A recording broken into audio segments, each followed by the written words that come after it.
European ETF monthly flows were modest in September, being the third lowest month year-to-date, with 1.9 billion of net new assets. Total assets under management are up 14% versus the end of 2014, reaching 414 billion, including a 2.1% market impact. European assets were favored on both equity and fixed income, reflecting the strong interest from investors on Europe in a context of increasing market volatility.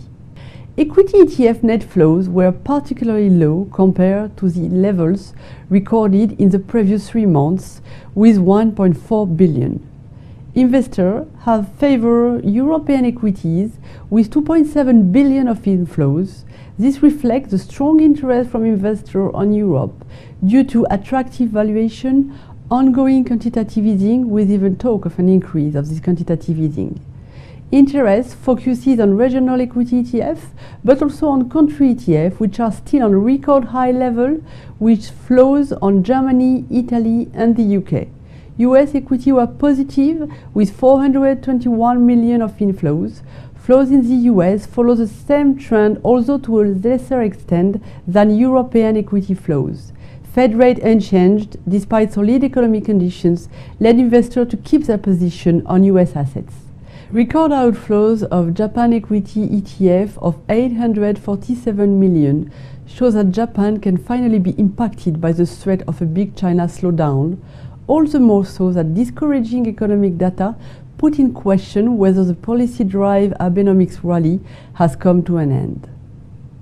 Emerging markets register negative flows, but to a lesser extent compared with last month, maybe indicating a bottoming on this side.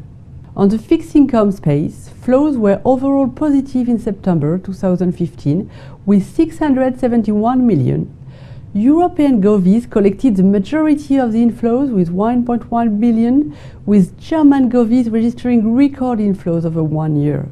Money market ETF were also slightly positive, with 223 million euro, while high-yield emerging market govies and US govies all recorded outflows. Net flows related to corporate bond ETF were overall almost flat during the month. Commodity flows were negative at 129 million, with broad and precious metal ETF both registering outflows. Thank you for your attention, and I will be pleased to talk to you for the next European market trends.